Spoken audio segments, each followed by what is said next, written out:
Welcome to the Funkast. This is episode 13, season finale. I got two heavy hitters here. I got Justin from A Closer Look. He's a head coordinator at the New York Home Grow Championship. See right there.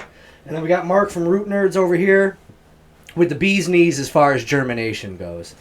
I brought these two gentlemen on here because they sort of got me started with this Funkast podcast. You brought it up a long time ago. We sat down, had sort of a candid conversation that night. So you got me started, and you were my first guest. So I just wanted to bring you guys here because finish where you start. That's how I always figure it. You guys have always been real communicative, whatever, with me about whatever I have to talk about. You're fielding my text messages left and right from the coordinator standpoint, and you're always fielding my questions about education and potential for, getting that device into the hands of some younger generation people who might benefit for things. Absolutely.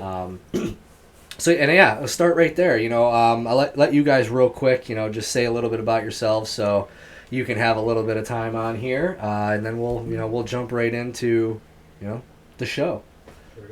Marc, if you wanted to go first. Right, my name is Marc. I started Root Nerds with my best friend Ben, and we have the Aurora Plus plug-in seed germination device. I started growing probably closer to 14 years ago. My best friend Jim taught me how to grow, learn the science behind it, and he was an organic soil grower, and he called himself a root nerd. So that's where our name comes from, and that's how I got started in this. And gardening and growing and with this plant and in this industry. Taking the world by storm. Try it. With that. Taking the world by storm. And then we got my OG Justin right here. Oh, yeah. Similar time frame. Been growing 10, 12 years, somewhere in there.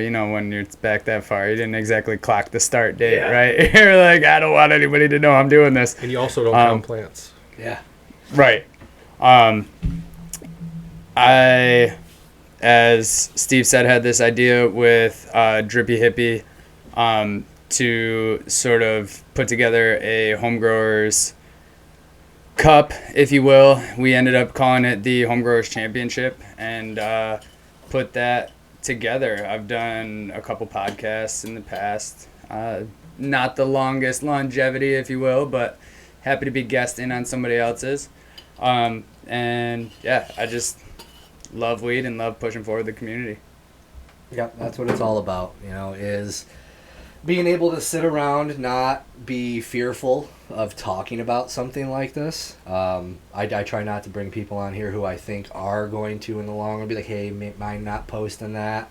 A thing here or there, understandable. Everyone has that slip of the tongue, but you guys have been very vocal. You're vocal as hell. I mean, you just, you got a cannabis competition that's out there, you're vocal because you've got a device, your livelihood, I don't know if it's on it, but you're putting your time and your effort into it, and it's a fresh take on it as well. It's not strictly cannabis, but it's something that you have the backing of anybody who I've seen try this. I haven't seen anybody have an issue with your device, besides of it being too small, but we'll get on the way where you fix that.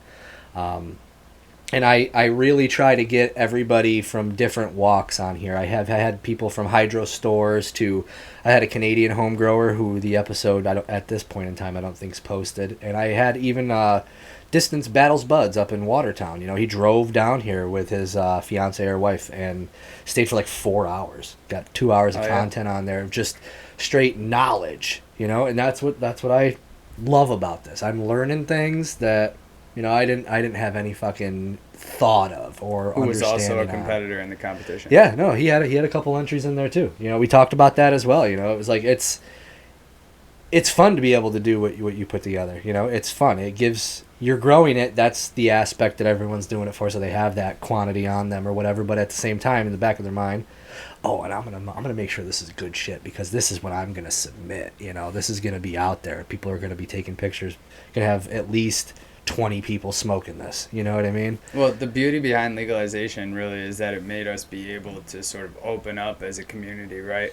Whereas before, everybody thinks they grow top-notch shit. I talked to some growers who been doing it for 25 fucking years. I wouldn't touch their weed with a 10-foot pole. Yeah. You know what I mean? But, they would swear up and down it's the best there is.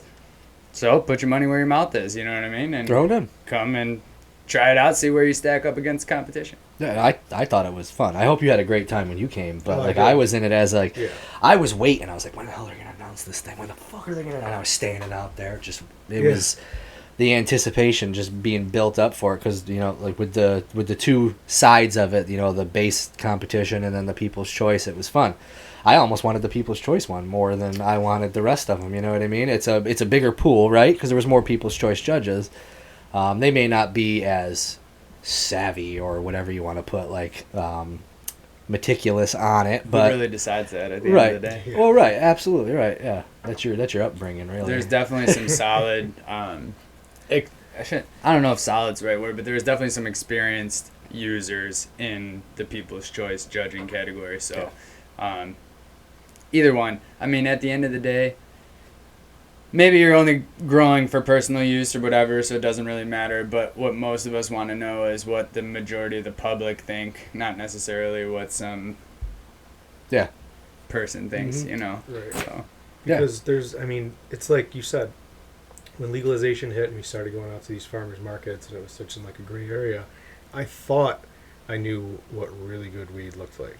And then it's like every table that we went to at this place was like, holy crap. Straight fire. And that's the thing, because years ago when I started, I had my buddy Jim, and then when he passed away, there's nobody to talk to about it. No way to learn from. You'd maybe catch some articles in a magazine, maybe try to talk to someone carefully down at the grow shop, watch your terminology and everything like that. Tomatoes. But yeah, exactly. Yeah, for real. And tomatoes, and I can't remember if it was bloom was the preferred one over flowering or whatever. But yeah, you had to watch your terminology, watch who was in the store, and then of course you don't know if the person in the store knows what they're talking about either. It's a crapshoot. And For sure. Yeah. now there's actual scientific studies that are being done and actual information being put out instead of oh, this is my cousin's, mailman's neighbor really tried this and it worked out really well for him and he grows the best stuff. Like you were saying, the guy's 20, this is the best stuff around. It's because you don't know what's around. Because it used to be such an isolated thing, and a lot of people still have that gatekeeping mentality of how they've been doing it for so long and they've been doing it back when it was more risky and blah blah blah. But it's like this and YouTube videos and just information being out there has really opened it up to a lot of people, and it can really help to bring all of this into the more legitimate mainstream. Oh, it's on its way. Podcasting is clutch. I'd argue that there's a few solid, honestly at this point probably more than a few, but I got my start listening to the West Coast growers, right? Over podcasts and letting them sort of show me what's right and wrong before I even got into the trial and error aspect of things. And there is some solid information on those podcasts. YouTube and the internet can kind of go either way. You may be listening to somebody who knows what the fuck they're talking about, but you might be listening to somebody who's faking it until they make it as well. Yep. And if that's the case, you may be at a loss because of it. So you're learning with them. Right. Yeah. And I look for the people who look at it scientifically and they reference scientific studies or they explain the why of, I do this because it does this and that, and, there's an explanation behind it. And it's whenever you look at something from a scientific standpoint, you can also troubleshoot any problems that come up a lot easier because, you're knowing why all of this is happening. Yeah. One thing I will say, though, about scientific studies is with cannabis being at such a burgeoning, such a burgeoning industry, right? There is a huge demand for information, and thus there's also not been a lot of studies to cross-reference to. Right. So you kind of have to take the scientific studies with a grain of salt. Right. They may be trying to force that paper out to get a paycheck. Right. Some of these lighting companies, I think I've seen a lot of different posts of lighting companies posting scientific studies with completely opposing viewpoints and whatnot, and it's like you said, it's so new that it hasn't had time to be peer reviewed, and that's where the benefit comes in, is these unaffiliated other scientific people review these things and say, yes, that works, yes, I replicated this, yes, that makes sense. But it's all, like you said, it's also new, and the industry is kind of booming with all this new technology, and people want to say theirs is the best. It's almost, it depends on what link you click that day. Like, Right. if you don't know what you're looking for, you could be confused or swayed one way or the other. The first link you click on, like, I don't know the percentage, but I got to think, for me, it's like 90% of the time I'm going to be geared to just going back to that one and looking at that again, because they all say the same numbers a lot of times, you know. Right. Especially with lighting, you know, it's that's a lucrative fucking market, because you're not going to know until it doesn't work. And then you're out of your 60-day window. All you got is your voice to bitch after that, which is insane. So it's almost like, honestly, the only reason I bought the HLG, the R-Spec 600, is because you were like, I'm rocking this HLG, and I had a whole room full of Mars Hydros. They got the job done. You know, they got the job done. But that one HLG fucking took 4 or 5 of those fucking Mars. Yeah. Well, they were the Mars 1000. So, like, nothing against them, you know what I mean? But it's just a smaller light. Yeah, right. Yeah. And you can tell it's been running strong. There's no flicker. There's no dim. I haven't had half the board turn off, you know? Like, I actually had the pleasure on one of the podcasts that I did before of interviewing Steven from HLG, and he's a solid guy. Like, as far as a company goes, they're built for the home grower, right? In my opinion, and they're there to support you. If you've got an issue, hit them up. They'll probably take care of you.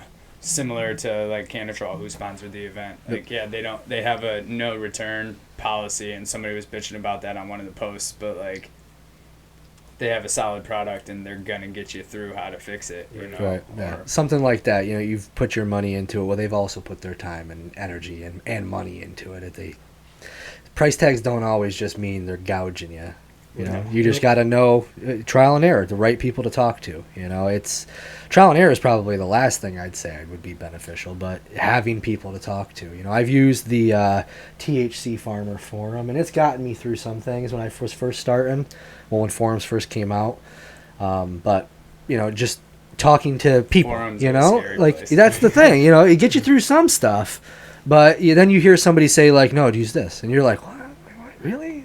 Or the Facebook groups. See, I'm lucky. I'm not in Facebook. Well, that's good. Yeah, it's a waste. Like, even like we have like, I think 5,600 on Instagram, but only like 400 on Facebook or whatever, and it's not as active, obviously. But some of those groups, people will just post a picture of a plant or a picture of even just a leaf without any information and ask like, what's wrong with my plant? And somebody will very confidently tell them exactly what's wrong and how to fix it. And I'm like, what's your temperature? What's your relative humidity? What stage are you at? What was the EC and the pH of your last feed? Have you done a soil study? Like, all of these questions. You can even reduce it down to the ones that are asking to sex a plant and the people that are confidently answering wrong. Right. Like, did you rub the stem and smell garlic cloves? No. Oh, then it's definitely hermed. Yeah. Like, I've seen those. It's insane. It goes down to the genetics, like you were saying. You know, like there might be some people that you found at the farmer's market they've just got it dialed in. It's a tested fucking strain, and as long as you give it the proper climate and conditions, you're gonna grow fucking fire. And to speak to that, though, I mean, I feel like, so as somebody who's classically trained, if you will, I know about pH, EC, all that, how to do the testing. But if I told you that I do any of that for my grow, I do it if something would be wrong. I would lying, try it if something was wrong. It's whenever I've tried to adjust my pH to that proper delivery for my input is the only times I've ever had problems in the grow. Yeah. When I just send it. Well, sometimes everything's beautiful, dude. It's crazy. Putting things into equalizer just make it worse. It's also practice, though, too. You know what I mean? Like, it's not like it's my first rodeo doing this, but right. And it's the thing. Like, depends on what are your inputs. Like, what some people are on, like city water. Some people are on well water. Some people, excuse me, have an RO system. I use straight tap 2.0. Tap 2.0. Like I think my tap comes out at like 7.6. You know, and if you're in the right kind of situation and the nutrients that you mix in, bring all that together, you may not have to worry about it or whatever. Here's my opinion on pH, right?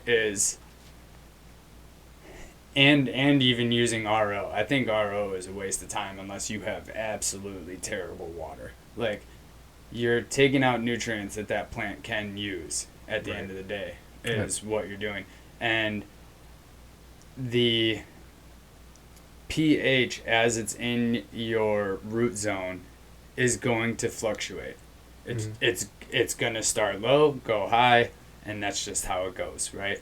As the more acidic you put it in, which typically if you're using any kind of salt nutrient, let me be clear, I use salt nutrients, so that's going in a little bit acidic is okay. And typically if you're growing with salts, it's going to be a more acidic pH. Yep. And as long as you're below 7, it's going to climb its way up.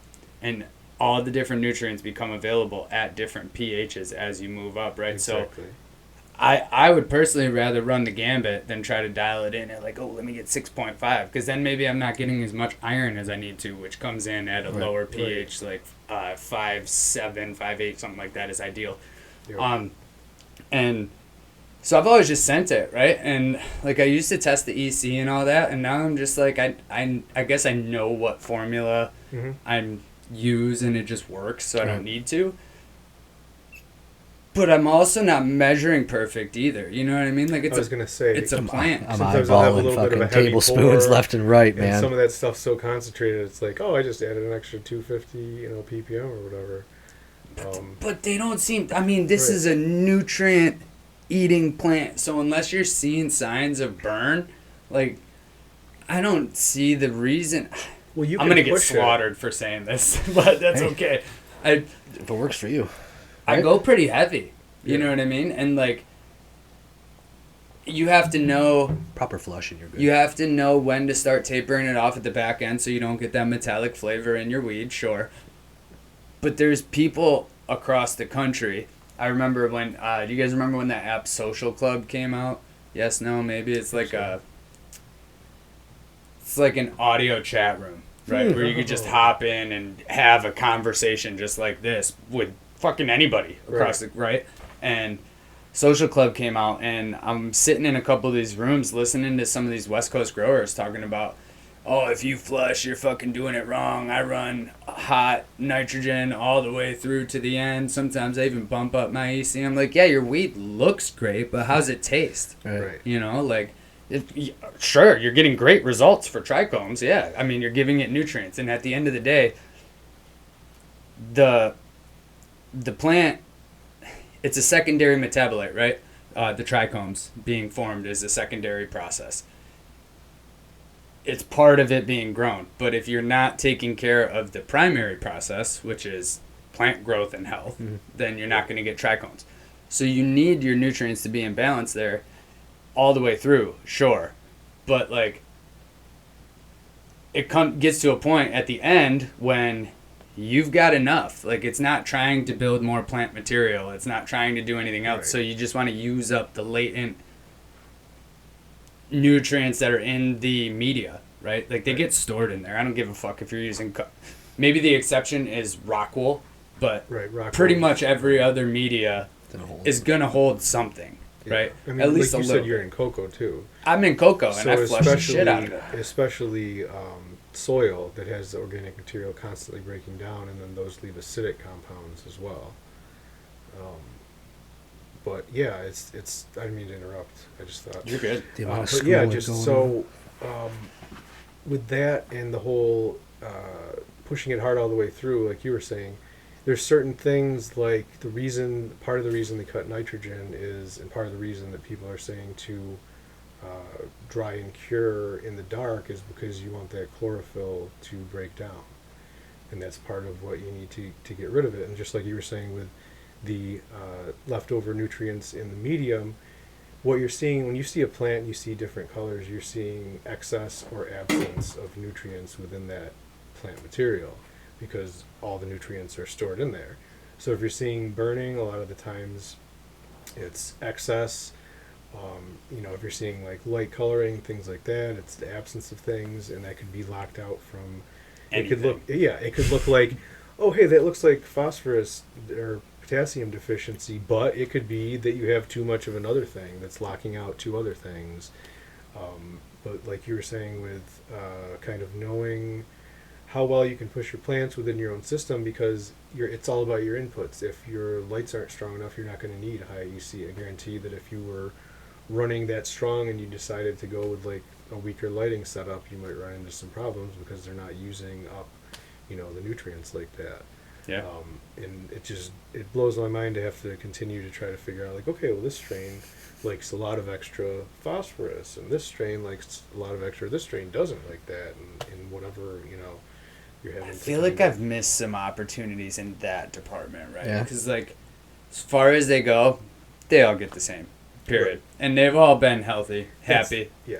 But could I have optimized one to do even better? More than likely. Well, there's some I'm like, oh man, that's a producer. Yeah. I mean, it just likes the nutrients I'm giving it, Right. Because a lot of times people are doing like 6 different strains at a time. So like, as much as I want to be into this, I'm not going to take the time to optimize Each bucket. feeding for 6 different strains or whatever you're having. Especially if it's only 6 different plants, where you're gonna Yeah, mix up right. a different Yeah, nutrient it's mix never for six each Right, plant. maybe if there was 6 different rooms with 6 different strains, that would be very worth it to figure that out. But yeah, I'm not going to mix like half gallon for this, half gallon for that, half gallon for the other ones. Do you think under New York State law, people in apartment complexes could band together and grow 12 plants per person per apartment on the roof of a apartment complex? On the That's roof. interesting. I think that would be landlord dependent. What if there was nothing in it? Like nothing? Because didn't they have to like file something and put like an updated lease in your next year if they didn't put like marijuana on it? Well, I think there are actually tenants' rights within New York about. You're just growing. It home doesn't growing. necessarily mean you're smoking it. Yeah, but on the roof, That would be Right. the- Maybe if it's there's like outside of your apartment. well, maybe if there's like a garden space on the roof. Like if there was a garden space, do you think it would be legal in New York? That's interesting. For- That's a great question. this I would many love to plants. know. Hundreds and For hundreds owner- of yeah. plants. I currently rent, and so Yeah. I have this little carport. Gets a ton of sun. Would love to just throw my 3 plants up there. Yeah, everybody's My 3 3 plants. maturing plants. up Well, I there. asked my neighbor. I was like, "Hey, property line's right here, man. Should throw 12 over there, and I'll throw 12 over Oh, here, and I'll right. just take care of them all." Right. I don't smoke, Steve. Like, you don't need to smoke, Tim. It's like, Is it God. 12? Well, 12, 2 people, 2 adults. So yeah, 6 it's per. 3 mature, 3 immature per adult, up to 6 and 6. Yeah, so you could do 6 and 6. Things with I'd heard rumors, like not rumors, but like conjecture about autos never technically like. That was the thing. So when that came out, I was like, oh, we could just get some that flower much longer, and then they redefined it Did they? specifically as mature as visible buds. So unfortunately, as soon say, yeah. after like probably 2-3 weeks into your switch to bloom, that's gonna You be got just too in many. time. Well, you could get some really short finishing autos though. Yeah. And crop in July Yeah. or even early August and be Go again. good to go, and to have your other ones getting ready to bud. True. That's always what I've people are like, so do you think that auto flowers are like the way to go for beginners? I'm like, no, that's actually the opposite. If you want to learn anything, you got to go photo. You have to. You need The something- autos will do it all for you, but you one thing wrong. You Yes. try to touch it. Yep. every Exactly. mistake you make is just Yeah. coming off your yield. Yeah. Every single one. Leave that bitch alone. You need something with more like tolerance, more like room for error. Mhm. That's why I haven't messed with autos, because I need to make my veg period more efficient. And I've traditionally liked to do topping and things like that. I'm going to get into like some scrogging a little bit. But yeah, I haven't messed with autos. That's the way to go. That's I've never By had the luck way. with fucking scrogging. scrogging. Scrogging Yeah. is the way Never to go. like been able to even like. I can't even grasp the fucking concept and how it would work. Like, the plant has to be like this big when you start. No. The Well, so I the put it lower on there, the and then better. like what? Then you're weaving it in. How long does that take? So here's the thing. It depends on how much of your time you're willing to call a waste. Okay. I put full-grown plants into my flower, Right. and I cut the bottom 2/3 off. Right. You know what I mean? And you're just putting a net I- on top of it. I weave them in Okay. into the net, Just so they don't break. let them grow out a little bit, Another one. so that if there's any gaps, I let them grow out a little bit, and then I flip it. I'm kind of like a perpetual flower train of thought kind of guy, though, so I don't like to wait too long before I mean, you got to wait fucking 2+ months after you start it, right? So the yield's like slightly less than it should be. I'd rather that than wait 3 more weeks for it, you know? Right.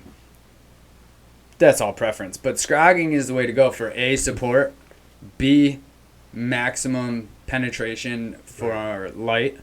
The biggest problem with scrogging is unless you have access from multiple angles, it's a bitch to get to those back you can't have a boxed in tent with one door. I've seen some of the people do it, and the most successful way I've seen it is a whole like living soil bed, like 20-25 gallon bed inside a tent, and then it's just one plant in that bed, and they start bending the plant over when it's like barely 6 inches tall. So they start their first netting like that, and then they just weave it through out from there. Like as it grows, every single thing that comes out is moved, and then that's not something that they would.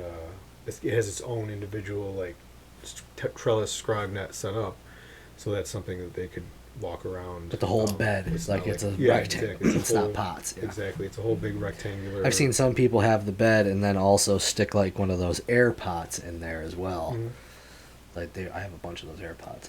You can also individually scrog your plants, right? Mm-hmm. So even if you're down to a 5 gallon, or if you're going smaller than a 5 in flower, you're probably hurting your yields. Yeah. But even if you're down to something as small as a 5 gallon, you can set up a little system, which I've seen work nicely more in rooms than tents. It kind of defeats the purpose in a tent, but where maybe you put it on a dolly, right? And you got your plant sitting on a dolly, you got your fucking stakes coming up from the dolly, and you scrog across from the stakes, spread your plants out, but now your plant's movable with still the scrog effects. You know what I actually saw is, have you seen the umbrella trellis? No. Check it out on Instagram. Okay. That's what it is. The guy started off, his prototype was using literally umbrellas. What it is a stake that goes in the center, and then onto that clips this thing, individual plant trellises that open up, and you pop them through there. You had something like that. You were giving away on a giveaway one time when I first started fucking with you. You were giving away something. It wasn't a stake. It was a clip that went around the main, and it had pull out fucking things like your keychain type stuff. Yeah. What the hell was that called? I remember what you're talking about. Sabotage Growers? I don't know. No, I got it at Beanstalk in Maine. Yeah. And it was... what the fuck was But that? that's sort of like the same thing. Like you're sticking it in and you're pulling out things, or it just clips to one. I guess Sabotage, those are the clips, and the clips and hooks. So you hook it to the... So it's movable, though. Like you can have it connect anywhere. You can adjust it, and That's pretty cool, too. I can't remember what the hell that was. I've tried looking for it. I can't find it. I can't find, like, the exact one you were... Maybe would you say Sabotage Grows? Sabotage Growers has the, the adjustable strings with the clips and hooks. We're talking about stress training, though. Cannabender makes a really nice product, and it's a low to high stress. After using them, I would call it high stress, but it's supposed to be a low stress training mechanism. It's essentially just a little 3D printed thing with holes in it, and you can wrap. Disclaimer: don't use regular garden wire. You will F your plants up. You got to get the soft touch shit, or else it cuts right in. But you can wrap the soft coated wire through it and around the plant, and it'll bend it over. So you almost don't even need a net, but you get the same type of idea. Problem is, these plants are vigorous, and they will just grow out and then back up. Yeah. You got to keep fucking pushing them down or moving it, but you can hardly ever move it. We had this outdoor one year that I put way too many plants out and way too close together, and they all got between like 11 and 13 feet tall. And we were trying to hide it the best we could. And I remember trying to train some, because we had all this like netting and stuff around to support it and kind of keep it away from each other. And that exact thing happened. I trained it right over the main stop, boom, bend it over, go out there the next morning, it's like bing, straight up. Like it's like fuck you. That sun will really make them boom too. It's if any of you haven't tried outdoor growing, I've give it a shot. You'll be amazed I've at got how much about better it is 4 than or 5 any 10 of these footers lights. right now. Get some early finishers in New York State, but depending on where you are. These 50 shades risk of- it for the biscuit. These 50 Shades of Chem is a risk it for the biscuit. We're looking at fucking some weight, but yeah, they're big. Outdoor is just it's underrated. Yeah. Underrated. Everyone thinks brick swag. I think it depends think on outdoor. which generation you go to, because I think that How old are you? some of the older heads consider it overrated. I would think it's overrated. Oh, I think it's underrated. I'm not an old Man, head, but you bud wash? You guys know I don't bud wash. Got a bud wash I if you don't. go outdoors, bro. Got to. One thing that anytime somebody asks me So about much. that, I think of the first time I ever used a solar cover on my pool, and I go out one morning and there's just all this pollen and everything Just all over. covered. So you think about like your sticky buds on your plants, and you think about like we were growing. There's hay fields surrounding, so it was good farmland. But whatever isn't, because there was a certain intersection where I would drive over my buddy's place, and immediately, whether the window was up or not, would start coughing and choking. So obviously, there's a bunch of stuff in the air. Dust, pollen, bird shit, Right. bugs. Exactly. What's your recommended means for washing? I've heard like peroxide. I've heard fucking just dunking them. I don't like peroxide because I Spraying feel them. like it's gonna chemically alter your trichomes. I'm sure lemon juice will as well, but I'm a lemon juice and baking soda kind of guy. So what if you're looking at like several pounds? Like, It takes a minute maybe to do a branch. You know what I mean? If Like you get it, that's the thing. You take gotta the get time a and big do enough big enough barrel to be able to dunk it's a them lot in. of lemon juice. you just after a little while, sure you gotta change out your water, but even if you did it once per plant and you're looking at a couple pounds per plant, the flavor and quality of the product that you're gonna put out is worth that $2 bottle of lemon juice. I promise you all day. And I would think it would even keep it like fresh longer because you're not having additional like organic material stuck to the buds breaking down and things like that. And as long as you don't already have mold problems, Right. you're not going to increase your likelihood of mold because the plant's already wet. It's already got to push water out. Chances are it's been through rain and shit all season anyway. Yep. And put a fan on it, mitigates the issue in an hour after you're done. You just let it fan right out. Right. I mean, you're gonna, like you said, you're cutting it down, so it's not drawing up anymore. You're already at a point where you're going to be drying it. You already need it in a room with good air circulation. So as long as you're meeting all the proper like drying criteria and the temperature's right, that's the other thing. That's why I say early finishes in New York, because if we get cold and wet late in the season, that becomes a problem for the molds and mildews and horrible things like that.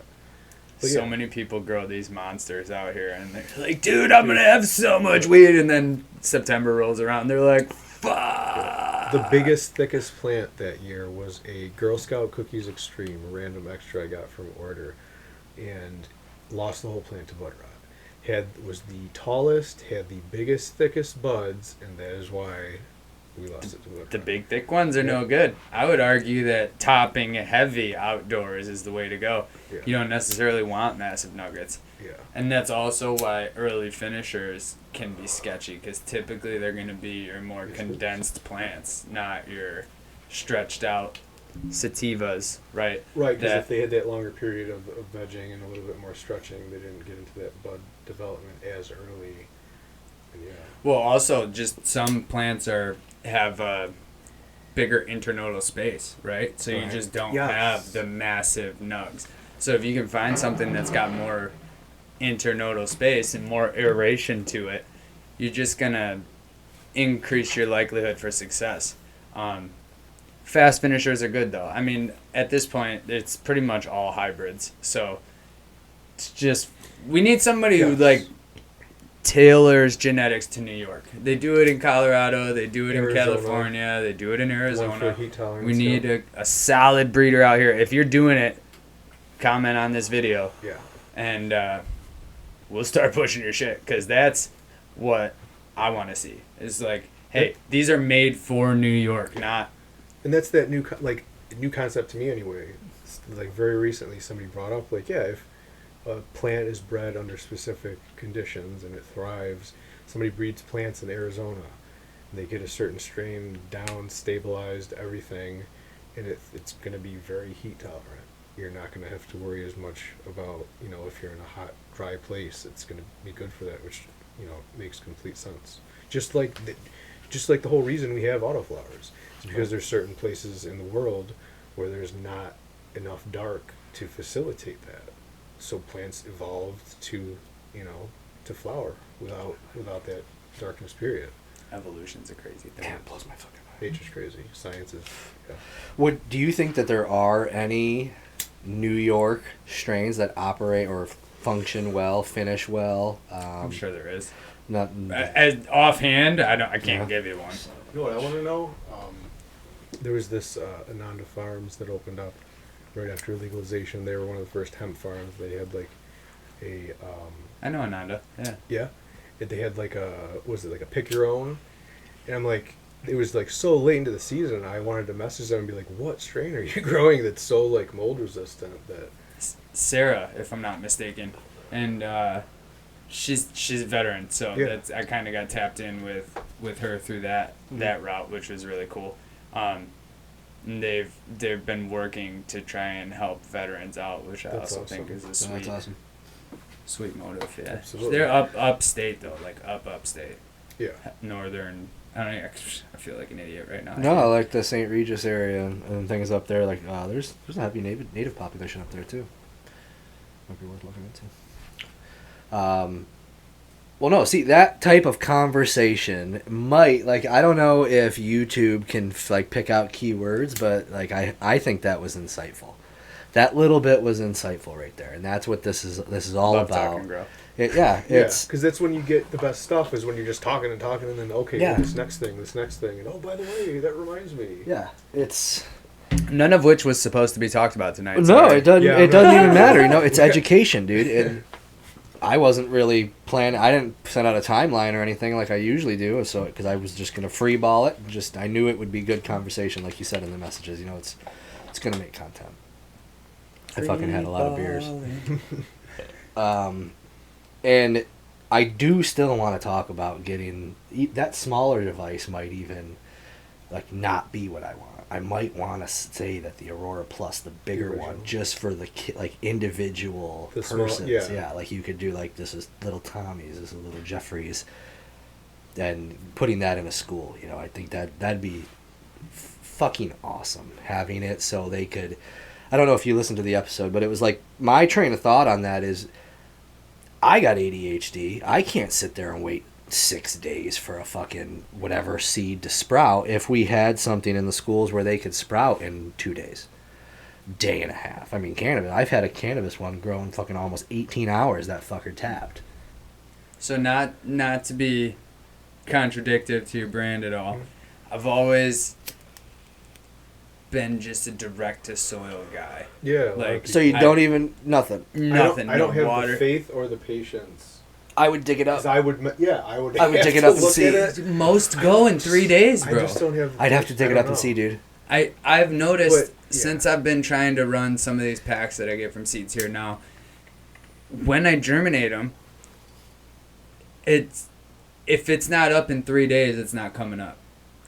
Right. And I'll leave the cup for 2 fucking weeks just to see if it's a late bloomer or Right. whatever, right? And maybe it's germination issues for me. Sure, I'm not by any means saying they have bad seeds, but Right. I don't fucking with that taproot after it's sprouted is your biggest opportunity to kill that plant, right? And so I've always just liked to let it come out. However, I love the product. Do you know what I'm Yeah. saying? And the ability to actually know, did this thing germinate or did it not? Is it Right. is it just a dead seed just chilling there? Yeah. Or did, And a lot of people are using a fucking paper towel or dropping it in a cup and soaking it for 24 hours. Like, Right. you don't need to do all that. You got a product that's built in one, minimal handling. Like, Dude, you don't have to it- worry about ripping that towel open and then all fucking shit there plugs went to into, taproot. battery banks. It's off grid too. If you had For, if you had something really, I'm gonna say precious, and I mean precious. Like if it's an heirloom fucking old ass seed, and you want to just give it its best shot, like that ideal temperature. You're not worrying about the window getting fucking too cold or your closet getting too fucking hot. That's It's the thing to nice. do. The point of it was to just eliminate variables. Yeah. Like when I would try direct seed sowing, I would want to make sure, like, okay, is the soil mix fine enough to, you know, allow the seed to break through? Is it aerated well enough? Am I gonna make it too wet? Is there, you know what I mean? Like, what's, because like I just What variables can you take out of it? just went to put some seeds into last year's seedling mix and wasn't thinking, but thankfully I checked and apparently it had all broken down. It was like 1100 ppm. It would have killed those seeds. So just and that's the other thing. Like nature doesn't really care about us or our plants. Nature can be good if we harness it right, but there can be those damping off pathogens. The bad bacteria. That's why I always use hydrogen peroxide solution when I germinate. It allows for oxygenation and sterilizing it. But that is the other thing. Like you're then having to put it into a medium. So there's a trade-off. You have to gently move it. And I've seen people use root plugs and Rockwell cubes and kind of like open up the center a little bit more. Like soil's easier to just make enough of a hole and drop it in. But yeah, it's about eliminating variables and that whole temperature issue of not just getting it in the right zone, but the more stable your temperature can be throughout germination can be beneficial. Definitely better. So instead of like even like a small cup of soil and trying to make sure that all of that, you know, stays at the right temperature, this is like a more like internalized sensor where you know like this is at this temperature and all you have to do is basically keep it hydrated properly. And you could even do it without the cotton pads, or you could do it with like little filter papers or things like that to try to. There's what are they called? Barrel cleaning pads that are like a tighter cotton flannel weave that, you know, help resist that taproot growing through a little bit better. That's the only problem I had was the taproot through that pad. Yeah. But I left it there for fucking 3 days. Longer than Yeah, like exactly. there was also a taproot That's coming the out thing. the other It- side it- too, it the will same s- plant. It Like, will oh. search for moisture, and that's Yeah. when it's going to Well, release. if that's the case, dude, just fucking plant the the pad. whole pad, yeah. Well, I was thinking that, but like we were talking, like the pads are sort of like gold. They're like the diamond. Yeah. Like you can't find them unless you're making them. Like it's, you said the new one had sort of like that, like were they Noxzema or something pad? Oh size? yeah, there's like a standard size makeup Which, pad, that are ooh. like 2¼ inches. You can get the, you know, anywhere. You know, like Amazon Basics has them, Walgreens, like Walmart. Everybody has just these 2¼ inch round pads because that was the thing. He wanted to fit as many germination zones on this one area as he could, so he did 1-inch holes. Well, come to find out, nobody just makes 1-inch cotton pads. Really, we're finding out like now some of the They do make scissors though. yes, that's the thing. Like we've always like people get so bent You're out human, of shape. dude. We made scissors. People get so bent out of shape Use they them. have to cut pads. And one guy messaged me and he was like, "I would have posted pictures, but I cut the pads and they looked ridiculous." I was like, all right, well. So we eventually found the barrel cleaning pad. Actually, Mitch Camp in Arizona recommended the barrel cleaning pads. And then True Nature Grows, somebody else found another link of like a different type of 1-inch cotton pad. But yeah, that's been the thing. I was like, where can I get pads? And I'm like, oh, you gotta cut them, or you know. But yeah, that was the only barrier with that size, and that was the reason that we wanted to go for the standard makeup pad. Buy any kind, anywhere. We don't have to worry about. You know, we may stock them. He. I was could just gonna source ask. Can you specific- guys just stock the pads and Yeah, have he can those for definitely do resale? that, and it's going because what I did when he sent me the pre-production sample, and I wanted to mess with it and see what cotton pads here would look like. I ordered some. I think it was just Amazon Basics brand, and I went to go, kind of like flatten it out and see like how big it was, so I could like measure it and make sure we were gonna have a big enough pod, and it just tore like so easy. Like it was easier than single ply tissue paper. Like it just tore. So that's like the quality. He wants to try to source a specific kind of cotton, and that's another way to deal with the whole quality. Does it have to be consistency. cotton? No, I mean that's the thing. You could they have like filter paper type stuff. You could use none at all. You could just put your germination solution in there. This is something where you could use like the neoprene clone I was collars. just thinking of neoprene, yeah. What are those? So like in an I'll be right arrow back. cloner, they have a neoprene Oh, collar, right? yeah. Is this something you could get pads like You that could that were probably almost slice. reusable? Yeah, you could probably do something like that and slice those thin enough. I asked the manufacturer if you could like slice Rockwell cubes, but he didn't know if those would be, because those are kind of hydrophobic. Oh yeah, of course. Yeah, so if this got sliced thin enough. How thick does it have to be? Or thin, rather. Let's see. Like how many could you get out of that? So I have this is the Gen 3 Aurora Plus. This is Sprout. Sweet. So I have the file at home. I'm not sure if I have the exact measurements, but we also have a Looks like it's about a spacer quarter to 3/8 of an inch. for a second eighth tier of an tray, inch. so it can be deeper. You know what I mean? Oh, okay. So you could even layer pads, or you could use this for like what you were talking about, making like a thicker. Neoprene That's almost pad. there. So yeah, that's almost Huh. there. How do you Oh shit, it works. That kind of works. how do you You can do like one seed and just shoot right down. feel about using, because like whenever I do my direct to soil, I always use mycorrhizal fungus. Mm. Have you had any experience using that in those? Yeah, actually, some of our customers use those products all the time. Other people use it's a product called Recharge. It has homophobic Yeah, Recharge is acids. great. Some people use, what is it? You ever listen to Dude Grow Show? Kelp aloe. Yeah, That's And- one of the ones I recommend people, by the way. our one of our podcasts I sponsor, Seed to Harvest podcast. We just started with the season 2 grow along. They are sponsored by the real growers that have the Recharge. Yeah. And that's how I found out about the Recharge. And it's like, yeah, those humic acids can help with germination, and kelp, or some people use aloe, all kinds of different things. There's, what is it? Canamic makes a germination solution that I think is like a tissue culture solution, kind of. Okay.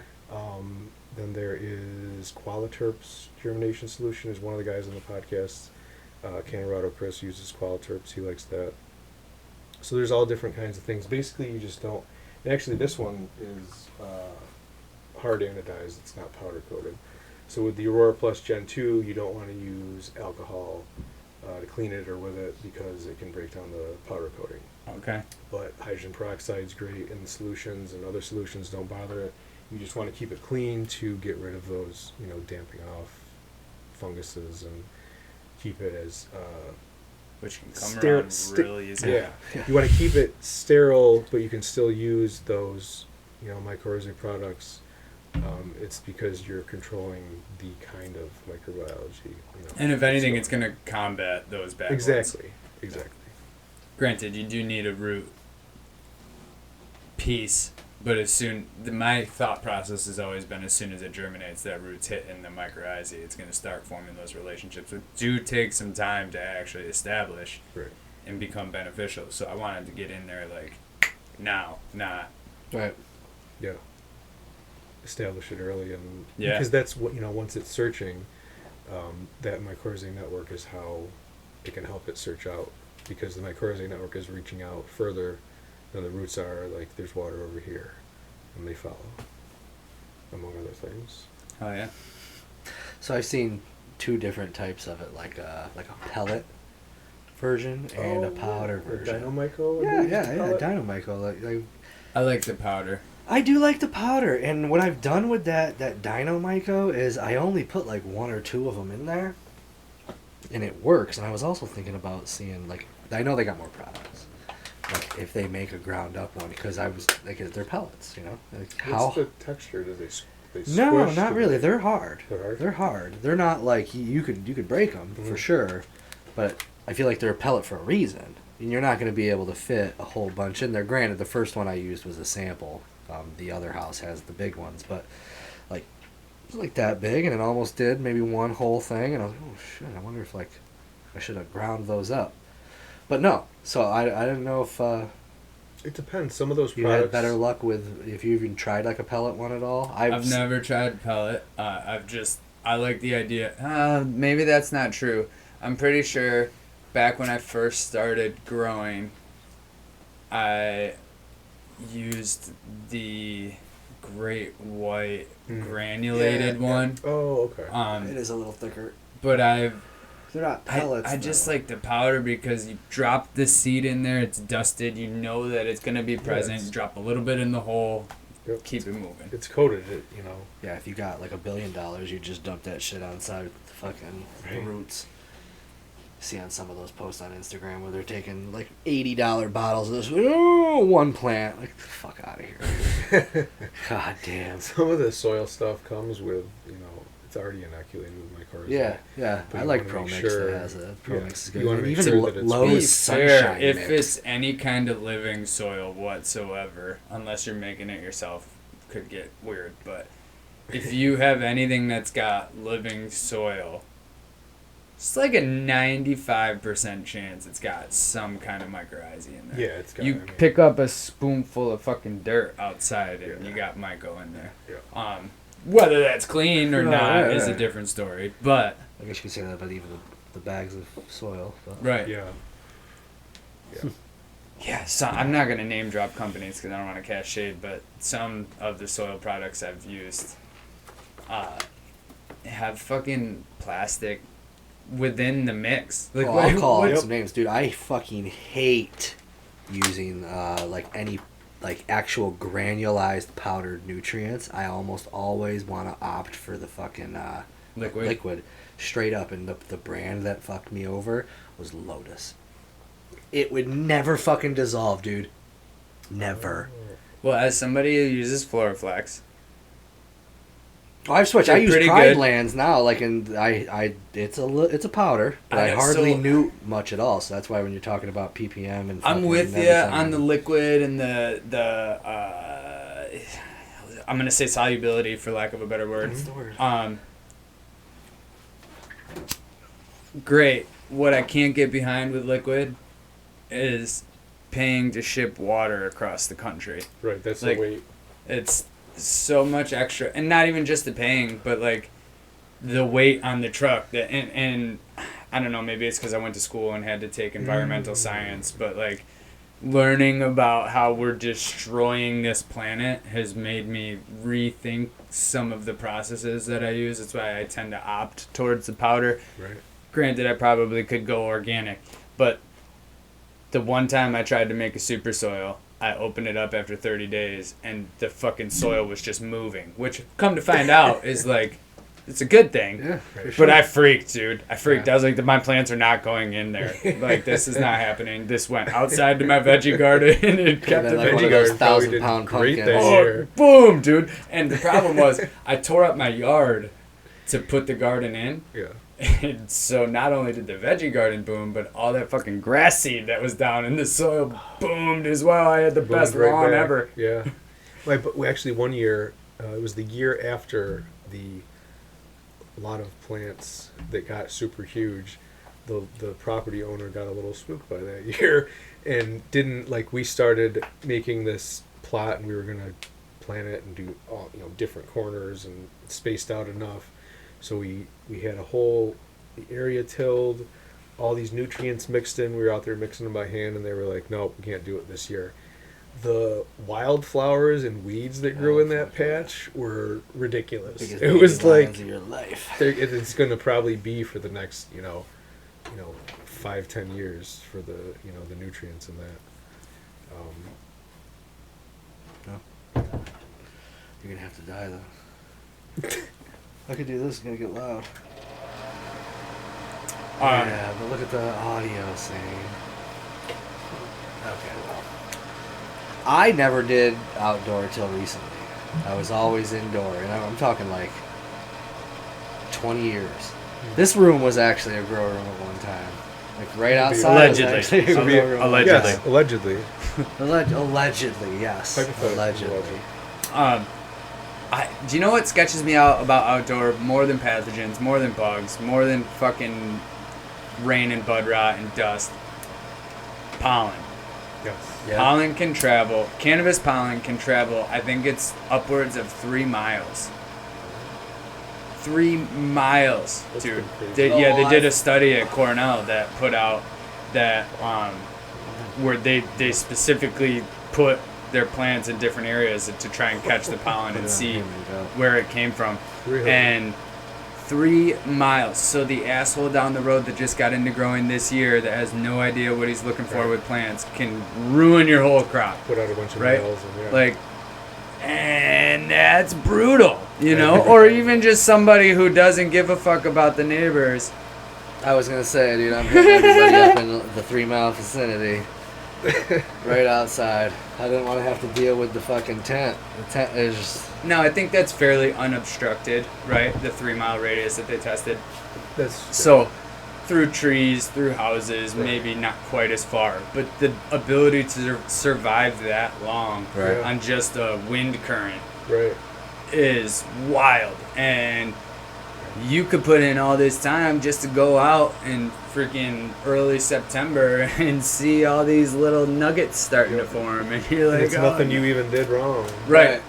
Great genetics. I but- must have had a hermie. I swear I didn't see a Right. banana. I never thought about that. And it makes sense, though, because you see a lot of the, what I'm hearing anyway, from like GMO style seeds like corn and things like that are like patented things. Like if, something with neighboring farms not being able to grow within a certain mile of, certain types of corn because of that cross-pollination ability. So that, it makes complete sense, especially if you start in a place where your governor has a scandal and panic announces legalization, and then everybody jumps at summer on throwing everything outdoor, and Just perchance if that hypothetically happens in your state. and allegedly, if that were to happen in your state, there could be a lot of stuff out there. Because when we had that big grow, there was a guy. That's the other thing I thought you were going to say. A mile down the road, got his stuff stolen, his plants ripped. Yeah. We So were- that's a problem too. That's also if you're still growing outside, don't brag about it. Yeah. Keep your Yeah. mouth shut type thing. Go back to the old No, there's school nothing ways. stopping nobody. Yeah, go back to when you didn't talk about anything, and Indoors, you could brag a little bit. Yeah. You might still get your house broken into if the wrong person When you're hears, making but- fucking seeds, though, you're like, by all means. It's alright. It took a little time, but you're going to be the one pissed. You're going to be the one pissed. Oh, that would be. You know what I mean? Like, just Well, I've heard some stories of, uneducated motherfucker pulling them just because Yep. look how fat those are. Well, Oh, like, fuck, what is this? I'm hemp smoking. Pop, farms, pop, pop. like people that's like hemp farms that get stolen from, they're gonna be disappointed when they smoke that. Maybe they'll get some CBD relief. I don't know how that works, but yeah. Yeah, that's. I didn't think about that. I didn't think about the other people's impact until the other day when I was talking to my neighbor on this side. Has like some autos going, and I'm like, dude, you might as well just stay over at your house. He's like, why? I'm like, dude, I got things going on out back and it's moving. I'm like, I might not have got to it quick enough. He's like, oh, all right. I didn't think I got like a couple others down there too. But they'll just reconnect with them and be like, hey man, what you guys got going on back there? Oh man, is it a seed? Shit, Sucks bro. to suck. Yeah, bro. What strain is this? What am I dealing with? What variety? Just curious what this is. Let me get some of that, man. It's like the stud cost. Not that we know where the pollen came from, but Yeah, there's so much chucking out here. Yeah. Oh, they got your crop too? Damn, dude, my whole crop. Damn, I got these little clones Almost this like big. they did it on purpose. Yeah. Damn. No, I did. I switched over some small clones like that, just to flower, just to across them, see if I could get like a couple seeds off it. It's the first time I've done something like that. Real short. Like, I got some fucking hairs. We're doing good. I put a couple girls outside. So, like I said, I rent, and I didn't want to have a massive tree in the middle of town. Is it town? City? It's not a city, right? In the middle of the town. It's a fucking town. So I waited till the end of the season, and I put them out, and 0 veg time. I thought that I would at least catch like a week or two where Right. they'd sprout up from the sun. They're just like, nope, we're going into flowers. Like, Like, we're done. Okay. We're out of here. You're not getting They're into like it. this tall. Just Hey. let me have like a half ounce off an outdoor crop. It's all right. You're testing. Make some the water. hash out of it. You're yeah, exactly. You're Or maybe seeds, thanks to you. definitely within straight line distance. Crow flies. We're Yes, the like crow less flies. than a mile, bro. You probably hear me scream. If I get any beans, I'll bring you some. Yeah, There you go, it would bro. have to be me. Like, I don't think there's that. I don't smell it anywhere else. Like, you can smell it outside sometimes. Yeah. Or the neighbor, when we had that outdoor, was like, yeah, every morning I go out to my car, it smells wonderful. He goes like, what do you guys got over there? Like 6 plants? We're like, yeah, 6. But like, we had some sunflowers and like this green, like privacy, fence netting kind of stuff. But we were out there one day and Amazon delivery guy, instead of going up to the door, went right up to us in the plants. We were like, hey, thanks. Appreciate great. you being so yeah, thorough. thanks Yeah. for getting that to us. Appreciate it. Also, I know who I'm calling if my plants disappear. Yeah. Hey, Amazon, one of your drivers, I think, might have ripped my plants. Especially when the fucking package comes just fucking completely branded. It's like there's no hiding it. Like, even when you're in an apartment, which you're in, That's so the it's worst. Even before legalization, you Ugh. order a grow tent and it just shows up grow tent on the Yeah. fucking side of the the box. HLG thing came just like I bought it from a store. I was like, oh, fuck. Yeah. Like everybody, I came in like the regular mail because I bought that off like fucking eBay or something, brand new. They're like, it's like, Yeah. god damn. Whenever I they don't ship care, it, just but the product packaging, it's like, come on. I even was bringing these Rockwell cubes, and it's completely legal, and I was still paranoid because of my, how I started with not being. I still can't wrap my head around it. Then you order plastic bags off of Amazon. They like Yeah. triple box it. Well, that's sometimes you can What the click. fuck? You can click like hide what's inside or whatever. Sometimes they give you that option. yeah, it It's comes like, in a goddamn gift box. they warn you that it's otherwise it's going to be shipped in the manufacturer's packaging. But yeah, Fine print type stuff. yeah. Scroll down and yeah, I mean, sometimes there's a way to click. I it. used to care, I guess. Used Yeah. to. They don't fucking. Whatever. I'll never forget. This is my second year growing, and I wanted to upgrade my tent, and ordered it, and it just showed up, and I wasn't home for a solid Oh, 6-7 right on hours, the just fucking leaning door. on the door, just grow tent. Like, oh, Oh my no, God. I'm gonna have to stop growing now. Right. Like the whole neighborhood knows. Yeah, whatever. We're If the fine. mailman's I know. like, mailman, those are the people that go everywhere. They Yeah. talk to everyone. Tell me you don't say hey to your mailman if you like. Does he not like hand it to you? If you're Goes standing through the outside. door slot, but I say, oh no, you're right. You Yeah, know, like- if I'm outside, he Hey, hands man, it to thank me. you. He talks to everybody, dude. Yeah. What if he's walking out with the thing? And then they gotta take the picture. Amazon takes the I picture. was just He saying. got at least like, yeah. hey man, I gotta put it on the ground. Like, all right. And I was thinking about it. I'm like, oh, it's kind of actually a good idea. Right. Sitting here holding the fucking thing. Like, That would yeah, I have been get all funny my if the tents Amazon out, guy so. wanted to take a picture by our plants with us holding it. Like, no, we're not. It's delivered. We're good. Thank you. It's delivered. Can I See? just sign something? Yeah. Mm. You don't put the address with that, do you? Oh, it's already there? Yeah. That's funny. That's funny. Cool. Oh, well. What else? What else you got going on? I don't got So shit we're going looking on. at the first week in June next year for Okay. the Home Growers Championship. Nice. We wanted to move it up as much as possible. I have, we were going to shoot for the last week of May, but we also want to do the judging a week ahead of time this year to make sure there's plenty of time to process results, put everything out in a functional list. Like, you're going to know where you place this year. There's none of this. We're just announcing the winners. We did that Right. this past year by design because I didn't want to hurt anybody's feelings. Come to find out, that was a mistake, according to like every single grower that joined. They're like, well, I want to know where I was. Well, I don't Right. fucking know, dude. We just calculated who had the most points, and that's where it went. We didn't like Right. clock down the rest of it. And so next year you will be on a list, and if you're last, you're fucking last, and that's just how it goes. So first week of June, because of my graduation, we wanted to move it up because the only complaint outside of growers wanting to know where they were about the actual event itself was the heat. It was so hot. We had a few people actually fall out from heat issues, and It's getting towards maybe you should have just consumed some more water. But also, Yeah. if we can mitigate that a little bit, then we will. It was hot. It was really hot. We're in the middle of mine. It was like a dirt desert. Yeah, it's an really, at the open end of the field. day. There's Yeah. not a lot Those, of I had shade or black anything like tablecloths. They're fucking brown. Just cooking. The Yeah. Aurora Plus that I brought, so I brought it with the Makita battery USB converter. 'Cause It it's charged the battery. USB-C. Yeah, practically. I got home, that battery was fully charged. It because the temperature, it's it was black like that, with black powder coating. So they got too warm, and those seeds never even germinated because that's the aluminum absorbing the heat from the environment. It's fucking New But York, yeah, man. it's just late June, early July in New York is rough. Hot. Yeah, behind the schedule for Hot. sure on that. So moving up a couple weeks.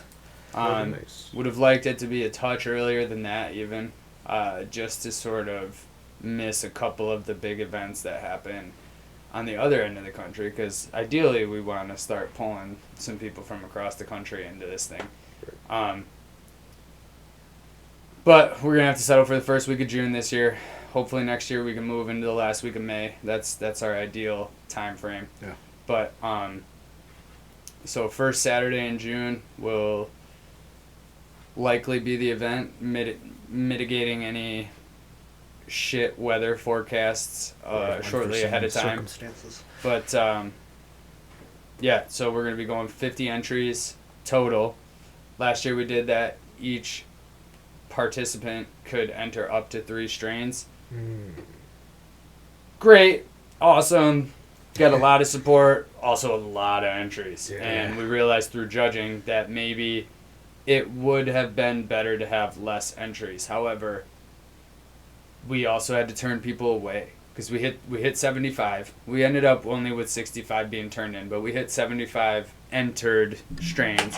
And that's it. We got to cap this. It's starting to get a little crazy. We got to make sure our judges are going to be able to get through it all.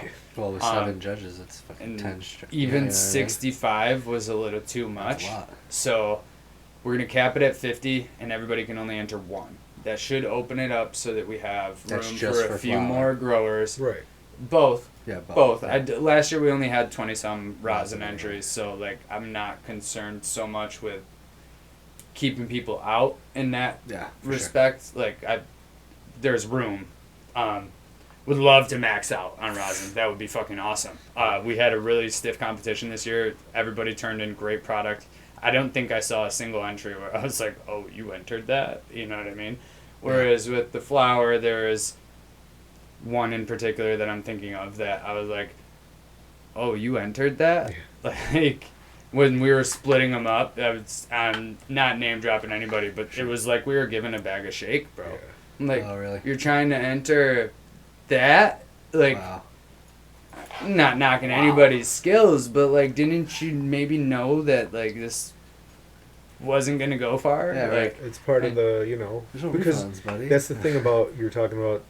Unless you have 75 judges, and everybody's broken up and judging things and comparing notes, that's a lot of stuff to get. You can't judge by effect. After the first few, it's about the look, the texture, the smell. I mean, most cups are that way, though. Yeah, You know what exactly. I mean? It is. It's texture, Absolutely. smell. Yeah. You just simply can't, because even if you have 75 judges, Mhm. if you have 10 judges judge They these still gotta these judge all of strains, them, 10 judges Yeah. judge these Right, it strains, could now be- you have different scales that you're Exactly. going You're off of, splitting and it that's up. unfair. So, at the end of the day, word to the wise, matters what it looks like, smells like, feels like, Yep. tastes like. Yeah, if I it feel like smells you get good. to a point Yeah. to where you're almost like, okay, yeah, that's weed. Depending on how much you're smoking. But those are the big ones, people. So if you're going to enter, make sure at a minimum, the fucking smell's got to be there. The smell has got to be there. And we got coffee grounds there to reset people's noses, but it's hard to reset people's taste buds. Yeah. It's hard to reset anything else. So smell, look, and feel in the hand are going to be your 3 most consistent factors. I don't know. Yeah. We'll use factors that are being judged on. So take that into account when entering. Just because when you smoke it, you get high AF, doesn't and it doesn't look good or smell good. Yeah. Like, that's not necessarily going to win you this cup, You right? get high off of dirt. You can get high off of dirt. Cough enough, yeah. Yeah, you know what I mean? Like, it's not high, it's just you're about to pass out. And that's the other thing. Some people will grow something and get all the way to the end, and then they will half-ass the drying and curing process. Oh, that's the most important part. And then rush it, and then enter that. And that's, if you might as well not do it.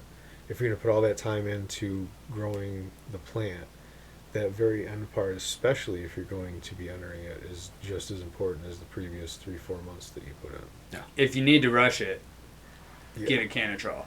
Yeah. For real. Like, no hands down. I have a dude who actually entered the competition, but he bought a Canatrol because of the competition, Yeah. right? And he didn't end up winning, but that's neither here nor there. He brought in his 8-day dry and cure product out of that machine, and I smoked it, and I was like, holy flavor. Like, it actually preserved, like it says it's going to. You know what I mean? Mm-hmm. And I don't know. But absolutely, the dry and cure is the most critical part of the grow. Everything's important, don't get me wrong. If you don't have your nutrients right growing it, you're not going to get as good of a yield. But you can still get a banging product with a shittier yield as long as you have the dry and cure proper. It's the most important, by far. What's your preferred method? What kind of container are you using? For drying and I've curing? used a Cannavol. I got a couple of them over there. And I've just resolved to just jars in a safe, to save a lot of money. So I'm very busy. I used to be heavy into the jars. Yeah. To be honest with you, as far as terpene and smell preservation, I've almost defaulted to letting them over dry because you're gonna have a better chance of it. This is just due to time. I'm not saying that you should let them over dry and that's the best way to do it by any means. Right. But if you're busy as fuck and you know you're gonna ruin your cure because you're not gonna be as attentive as you need to, let it dry more. Because having that moisture in the bud when you're trying to keep it in an enclosed space is what's going to give you that hay flavor smell. So I have a tendency I always just dry back in my tent, right in the growing area. I keep the fans going and everything. Just leave it right at where it's at. It's typically pretty close to without the light on. Right. You hit that roughly the right temperature and root zone. Now you can invest some money and get build yourself a dry and curing room that's set at 60 and 60, and you're gonna be ideal and good to go, right? But if you don't have the funds to do all that, right back in your tent space, it's nice and enclosed.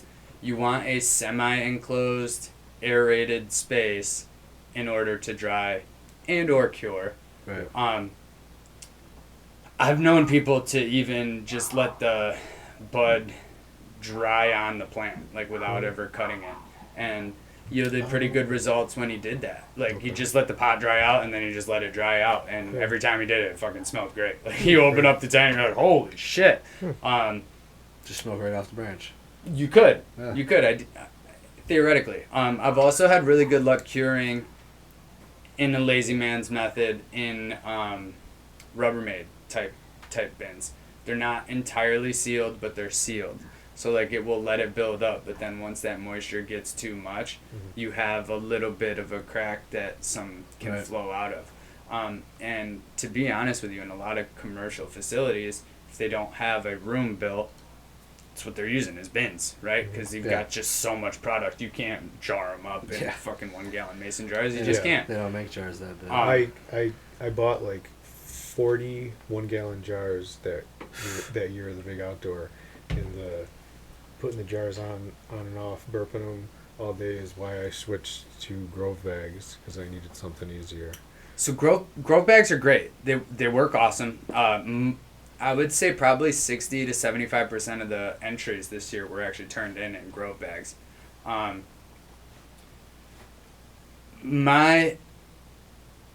don't want to say issue. I've actually talked to that company as well on a podcast before. great company, great communication, feedback, all that. I don't like the feel. Like, my personal experience, and maybe I just put it in a little bit too early, but it felt like it was wet, and it never got dry, even if I left it out. You know what I mean? I know what you mean. It kind of ends up like a greasy kind of thing that doesn't crunch. Like extra squishy. Yeah. Like I'm all about soft touch bud, don't get me wrong. Right. Like I prefer to smoke weed that it doesn't break apart when you go like this, right? But that felt like too much, and it almost even like I'm a joint guy all day long. I want to roll up a joint, I want to smoke a joint nice and pure, and it's just not as ideal. You know, as far as that goes, you end up with a little bit of an uneven burn. But as far as curing goes, mint. But you do also, in my opinion, you got to time your dry right. Yes. You know what I mean? Like, and Absolutely. if you don't time your dry right, you're fucked. And Time your dry. fill them only 3/4 full. That's the Yeah, other you thing. can't fucking pack them full. Yeah, and you can't go by because they'll sell half pound, quarter pound, half pound bags, but you can't be like, oh, here's a pound worth. I'm estimating this is a pound dry and shove it all in there. That's not what it means. It's like estimates. Yeah. So like whatever the bag is, only fill it 3/4 full by volume. I had a problem this last run where, well, first of all, I let the run go too long waiting for amber trichromes, and then I had during the dry and cure process was a little bit warmer than I like to keep it, and I thought I had left them a bit too long at the hanging dry portion, but maybe I didn't leave them long enough and put them in because I don't use a moisture sensor like they have those little needle things you can stick in or whatever. I didn't bother doing that. So they went into Grove bags, and like you were saying, one strain came out very like dense dry, but until I took them out and put them into like my daily use containers, they stayed that kind of like Spongy. soft, greasy kind of thing, which is great and smokes great. But like you were talking about, depending on what you need it for and what you're using, it was a little bit concerning at first. Like, did I put them in too wet? Did I not leave because they were in the bags for like 3 months, plenty of time for them to actually cure. So, but everything's smoking and looking great. My best, and the only way I found this out was by accident, that whole over dry thing. My best smelling crop I've ever had, I forgot. Like, I just straight up forgot I had it drying in there. I had so much shit going on. It was when I was in school before. I was getting like no sleep. Entirely forgot. Until I was reminded by like that, hey, there's some weed in here. And then I opened up the tent and I'm like, holy fuck, like that smells great. Right? It's crispy. It was crispy as hell, but it smelled great.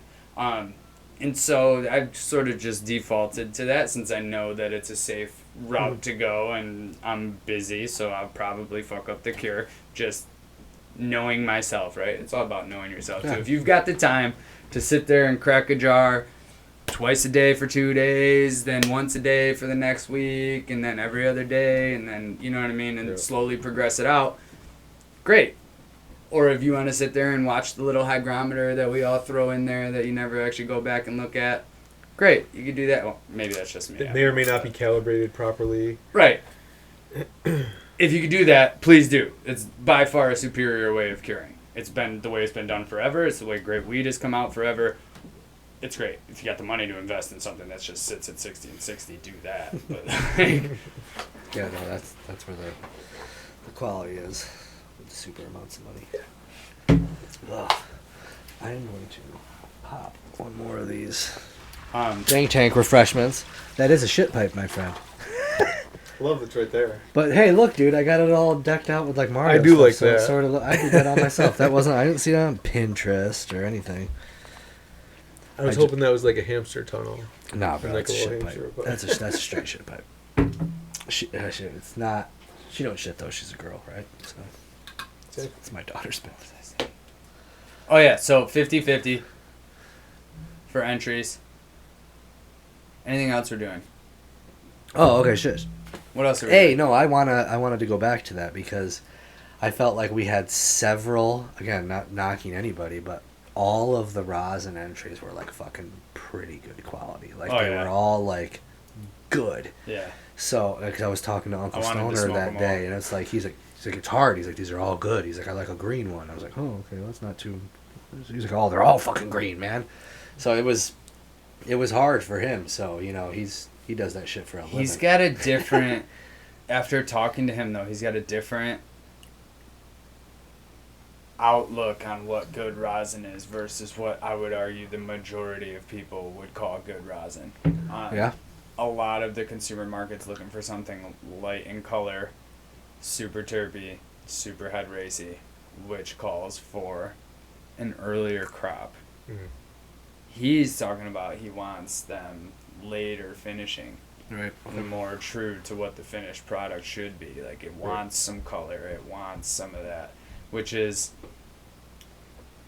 I guess it comes down to education, opinion, like both. Like, yeah, I understand you're going to get more of that effect, but at the end of the day, these people are processing for market value, not for ideal product. Even though they should be synonymous, they're not, because the public's never as educated as you think they are. And if it looks dark, that's a shitty product. I was just going to say, it's that part of it is just the lighter color with the marketing.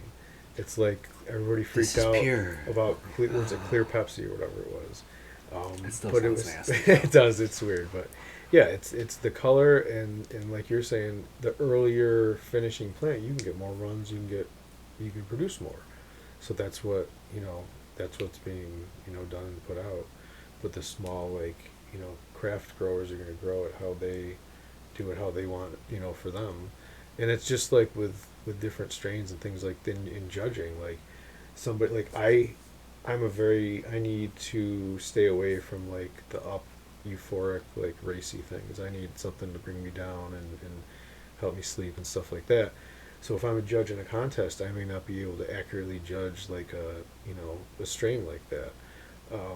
So it's just really, and it's like I messed up some seeds years ago and blindly popped some more, and then later realized that it was like heavy effects like that. So I just let them go for like 92 days on purpose, so that I could get a different effect out of that. Right. Well, that's another beautiful point that a lot of growers don't realize. It's like you can take a sativa and run it long, and let most of those things go amber, and you're going to have a heavy CBN plant that's going to function significantly more like an indica than your typical indica plant might even, and that vice versa. If you chop it a little bit earlier, you might get a racier effect out of that grape ape or whatever. You know what I mean? My brain is like blanking. I don't know sativas. So. Well, grape ape would be an indica. Oh, the indica. Yeah. Okay. So typically, I hesitate to use those words because they're so many interpretations. You're not finding. And B, if we're talking about feeling, that's subjective to the person's endocannabinoid system. Yep. So it's not necessarily the truth. Yeah. But I'm okay with it when you get into talking about like plant structure, but that doesn't necessarily tell a whole lot about the effect. Right. You know what I mean? So, but typically your purpler, more dense plants stereotypically have more of that sleepy indica feeling.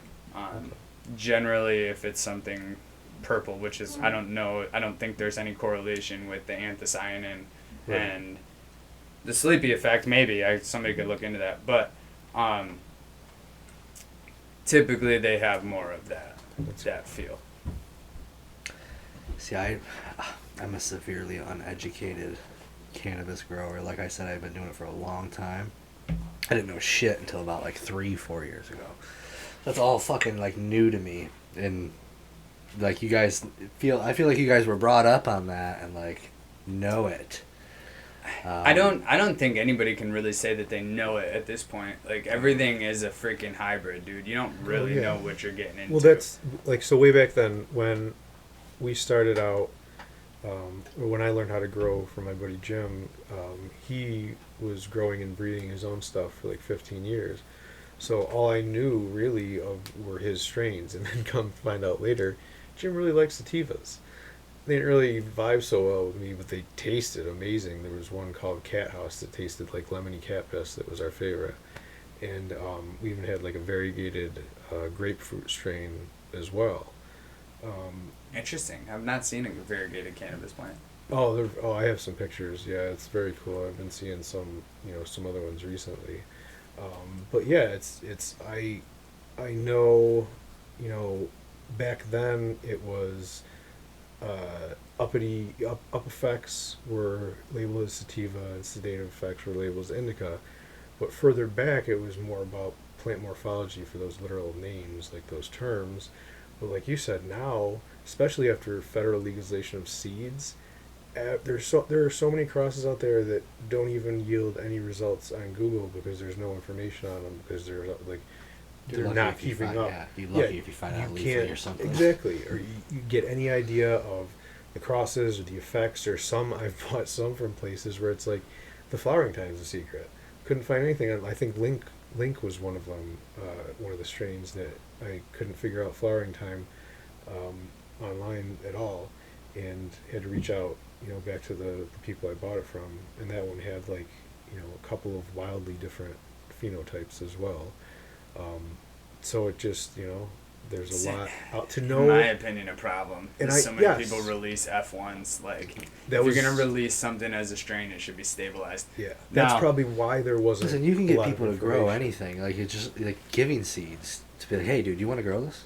Sure, I'll try it. You're not expecting, you're not paying your money. People send out and you're not call them expecting. testers too. Like, here's some freebie tester seeds, and I've had some people reach out and be like, none of these work. And I'm like, well, They're testers. they're testers.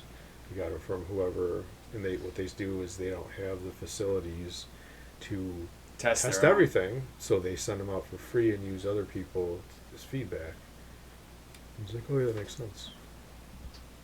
So yeah, it's you got to know what you're getting. You Yeah. got to know, like you said, Or have a people community just- you can go through and and that's- talk to and just throw things around to there's- get you I something can appreciate diesel. the variation as well. Like in F1, so I see both sides of the argument. Like maybe you want a couple different phenotypes, but if you're buying a seed for its strain, in my opinion, it should be true to the strain. Yep. Now, if there's slight variation, that's just gonna happen. That's how genetics works. But absolutely. But maybe take it a couple stages. Now you're gonna screw up breeders who are maybe looking for that shining keeper, right? Right. Or even growers, I guess, who want to find People that I got the best one. Yeah, they you like know? the pheno hunt, and they like their own special selected cuts and all that. It's tough. Yeah. Especially Yeah, it is with when you have people who don't know what that F1 means. Mm-hmm. And they're really like, oh, I didn't. Then that Thought honestly that it was leaves, fast. leaves you open for criticism. Leaves you open for criticism that you don't even know you're there for, because people would be like, oh, I got this pack of seeds and I got 6 different plants. There's no way they're all the same thing. Well, Yeah. I mean, they very well may be. Yeah. That link that I was telling you about. So I grew it too. I always grow one plant of a different strain just to have an extra type. So one run I did one, and it was white, frosty, dense nugs, smelled like a dirty boot, and it was awesome. And then the next pheno that came out was a lighter, had some oranges and reds, more of caramel flavor to it. Could not have been more different. Would not have believed, unless I got them, myself out of the same pack like I did, would not have believed that they were the same, seed, same strain. Right. And it was just, it was just like that. Which is probably why there wasn't a lot of information on it. Because it was probably pretty early, Yeah, early in its release. And Yeah. and so some breeders do it by choice, and they'll still take the time to go through and test those phenotypes and make sure that they don't get and they're doing F1s the proper way, if you will. But some other breeders are just doing it just to mass get different strains on the market and try Yeah. to be the first one to get to the punch. Exactly. And even some of your top-notch ones that are out there right now come from people who they carry a solid name. But if you were to ask me, I wouldn't grow their gear just because I've heard rumors one way or the other. You know what I'm saying? And Right. rumors can kill you, man. So like You fuck up once in cannabis when you're doing that. Like Oh. you're labeled a shucker, dude. Like it's for real. It's one and done. I implore you, breeders, just test your work. Trust me. So even if you are going to put out F1s, at least run it once or twice and make sure you don't have something that's pollinating everything. Yeah. Well, there's a good friend of mine, Dead by Dawn Genetics, who's loves the Aurora Plus, who's been really supportive. People are like asking him, to put something out, and he will send like some seeds as testers, but he makes sure that people know like what they are, and he's saying, I'm not going to put something out to make money off of until I've put in the work to know that it's stabilized worth it. and right. What's your name? He got into it looking for specific types of medicines for specific loved ones and things like that, and for himself as well. So those are the kind of people that you want to support and trust in, and he will put in the the work to make something stable, and not just throw stuff out to sell a bunch of seeds. I'm not going to blow up anybody's spot, but there's a fairly well known seed company that I've had multiple people come back complain about the Aurora Plus, that they had a low germ rate, and then we went through the troubleshooting, and then they reached out to this place and they said, well, we've had a lot of reports of bad batches this year, and they replaced the seeds and everything. So it can even happen to the Some of the best ones, big places. I know there was a big thing, and I don't understand even what it is. I didn't learn breeding from Jim before he passed. I just learned growing, and I still thinking about breeding like makes my eyes cross. But the whole like triploid thing from a few months ago, where what was it, a bunch of them hermed and all of that. So that's the, like you said, even one can mess up a room. And it was a test too. Exactly. There were testers. Yeah. Mm-hmm. I guess you're walking into something too. Like you got to understand that. If you know right on it, you signed up for it. Like I'm fully down with people sending out testers, and I don't care what the fuck the genetics is. You're trying to do the work. Right. You know what I mean? And like if you don't have if you're growing in a 4x4 tent, you're not gonna be able to efficiently test your own work, right? So you got a room lined with 4x4s, individual isolated environments. That's why I could never how are these people putting out all these strains? And somebody's like, testers. I'm like, oh yeah, they don't have to have their own different individual environments. Right. They're using other people's environments and relying on feedback. Figuring out where the problems come from. Right. I mean, when you think about it, though, the hard part would be for that breeder actually to get those genetics back to continue line if they wanted to, so it sort of adds to the legitimacy of the test pack. Like, yeah, you might get some shit, but it's good enough that if it's good, I might come get it from you, or you might work with me and give it back to me. So I think I'm, like you said, I'm all for it. I think that's how reputable breeders do it too. Yeah. They have more of a application process, if you will, where like you have to you're gonna touch base. Submit to submitting this much feedback during your grow, sending pictures, blah blah blah, or else you're off the tester list type thing, And if you want to keep getting free beans, bro, cool, we're happy to send them to you, but give us your journal. I've seen so many posts. It's like I've sent out 50 packs of testers, and 3 people have gotten back to me with feedback. Please reach out. Like, if you're gonna take them, send the wrong people. You gotta commit. Yeah, exactly. You gotta commit to doing it. Put out an application process. Yeah. Yeah, right. Like there should be one. Like you could you type into ChatGPT right now. It says, "Give me an application process and application document for testing cannabis seeds." It will shit you something out. Yeah, just proofread that bad boy. Yeah, first, because might end up with a couple extra E's. Fact somewhere. check and proofread that, but yeah. It's wild. I do see a lot of people out there throwing seeds around. I do. And I'm a collector, so sometimes it's like, oh, it sounds falling victim to it. Oh, not even falling victim, because I haven't grown them, so I have no fucking clue. I have no Well, clue. it's But the I've got whole- them cataloged, and it's like, oh, this sounds like it'd be tasty. it's like Pokemon cards. You got to catch them all. Gotta Like, catch, this gotta stream's catch cool, them that all. stream's cool. And I get to a point where I wasn't running that many runs per year, so it's like when everybody was on the whole truffle thing, like they'd already moved on to the next thing, and I was like, oh, time to pop some truffle cross seeds. I'm like, I don't care. It's still, I don't need to be on like the bleeding edge of like the latest strain or whatever. But it's just so funny, like how quickly They everything turn moves over, on. Yeah. and everybody's on to It's the like next thing. this is crossed into everything, and then this is crossed Oh into yeah, everything. so you're hard pressed to find. Like there's, like you said, land races earlier. Like just the straights. It's like even hard to find. Like It's almost impossible to find those. but it's almost even more impossible to find like base like crosses. Like that's not 16 times inbred some way or the other. So you find I got some OG Mac, fucking Mac 1.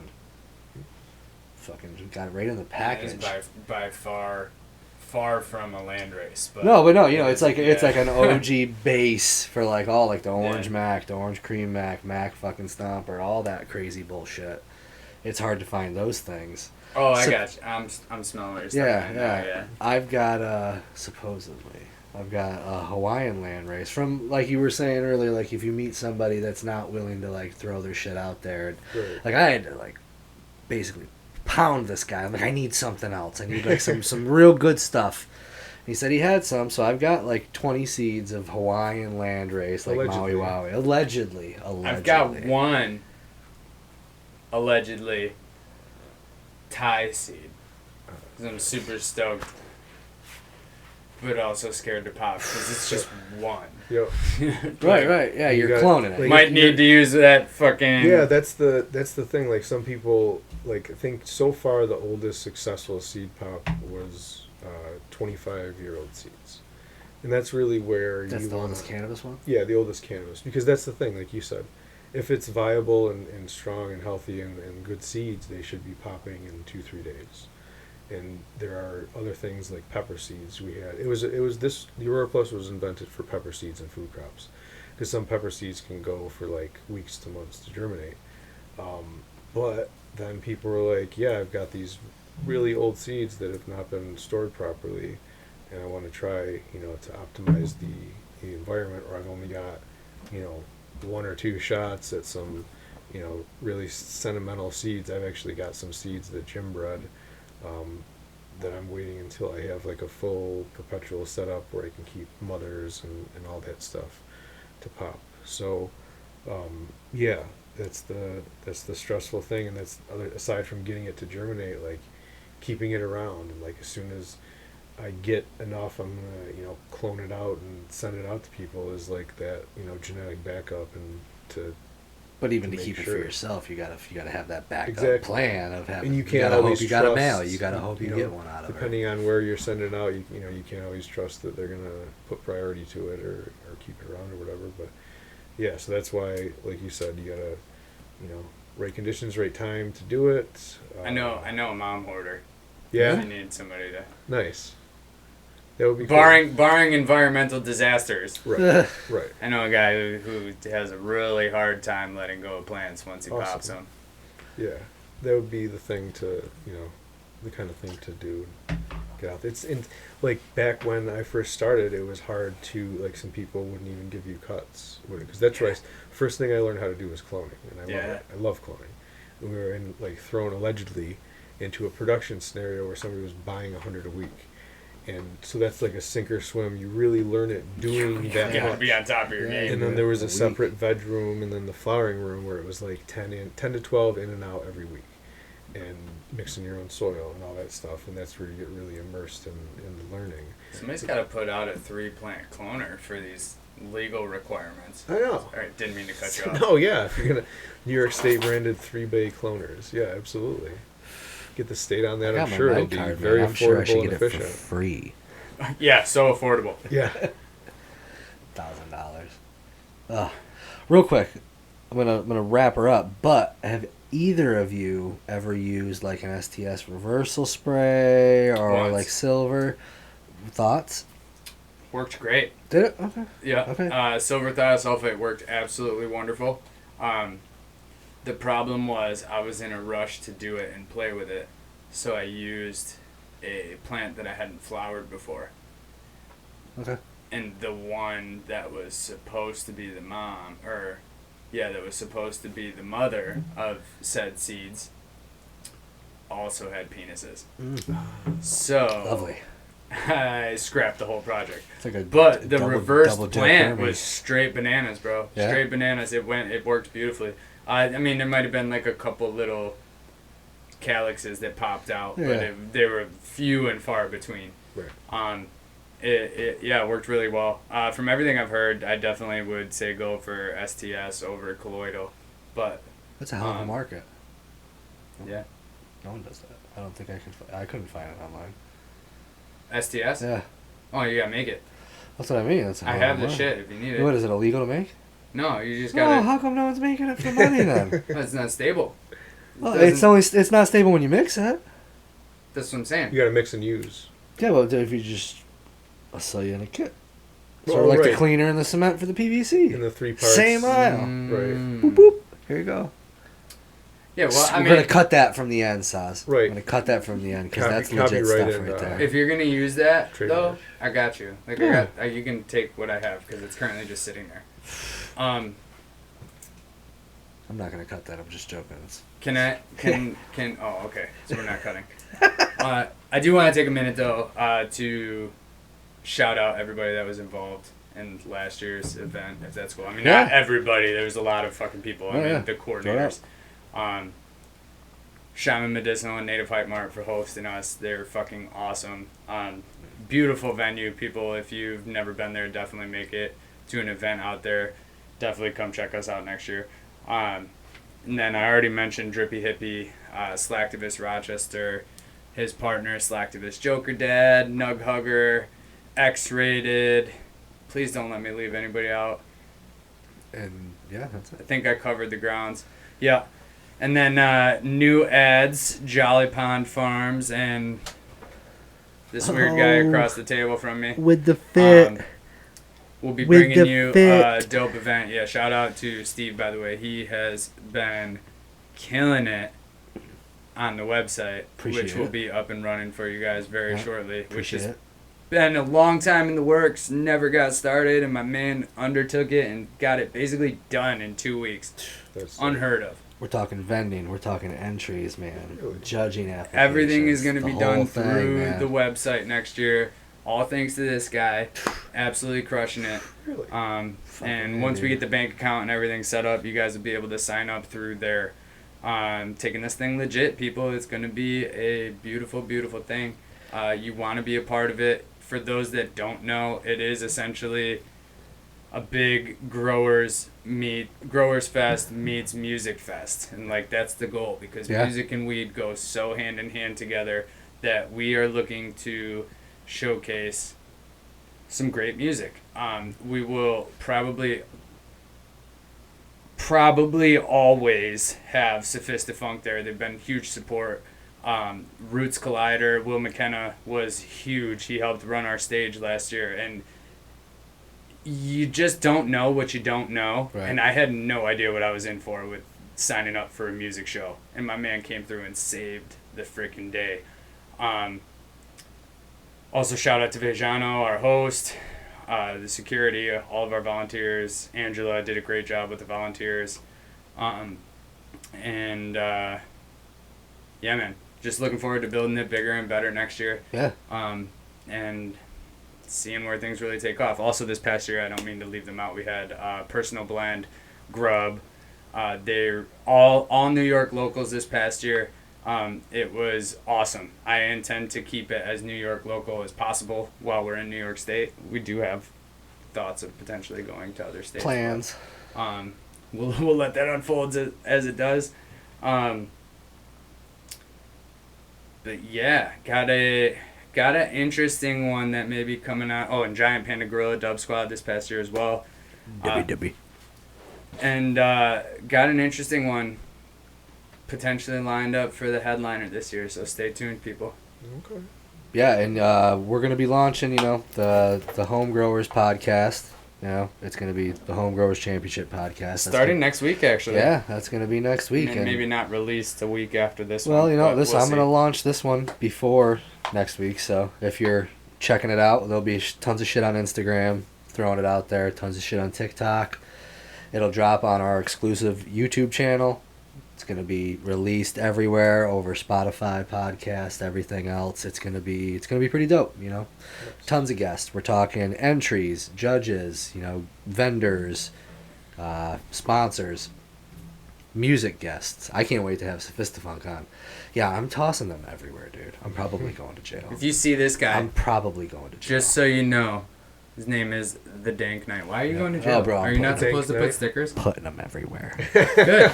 I've been slapping them wherever Everywhere. I can too. I'm at the U.S. Open dropping them on seats and shit. I'm in, dude, Circle You K. shouldn't have said that on a Hey, podcast. I don't think that's illegal.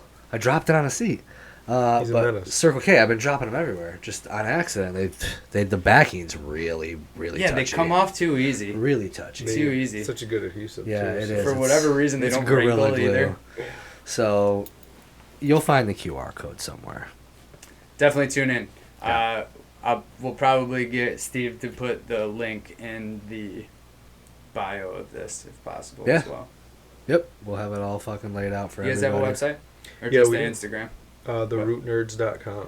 TheRootNerds.com. We're going to be We'll coming also out with- hopefully end up in the bio. Oh, Yeah, absolutely. yeah, for Let's sure. do that. We're going to have Always in the our bio. Gen Wow. 3 Aurora Plus. Huh? And Fucking A right there. Look at Oh. that right on the wall. TheRootNerds.com. oh, yeah, look at that. Holla. Look at that He fucking gave. sweet logo, too. Dude, by the way. it It's is. gotta be It's- expensive to print. It's fucking nice logo, It man. wasn't like we got a good deal from through Green Rush Nutrients for these banners and stuff. So if you ever need some Oh shit! some Well, good I went to banners. fucking. But our graphic designer, Randy Vista from print. Variety Studios, did a really awesome job with our logos and our social icons. So yeah, we have therootnerds.com, and Gen 3 of the Aurora Plus is called Sprout. Yeah, that's so sick. And Man. it will be going up for pre-sale soon. Woo! And I take this off. So that's, Sprout, daisy chain up to 4. You have- That's the sick part I like too, because if you've got Magnets different and, strains you want to do, but you yeah. don't want to like split 3 here, 3 here, 3 here, and then have to remember, okay, this fucking Tetris piece is these strains. You can daisy chain them together, which Yep. is awesome. And Exactly. going off a power bank. So That's yeah, Thought- that's true. It's Thought for maybe future implementation. Don't know if I should say it on here, but I'm going to, and if you want him to cut it, he can.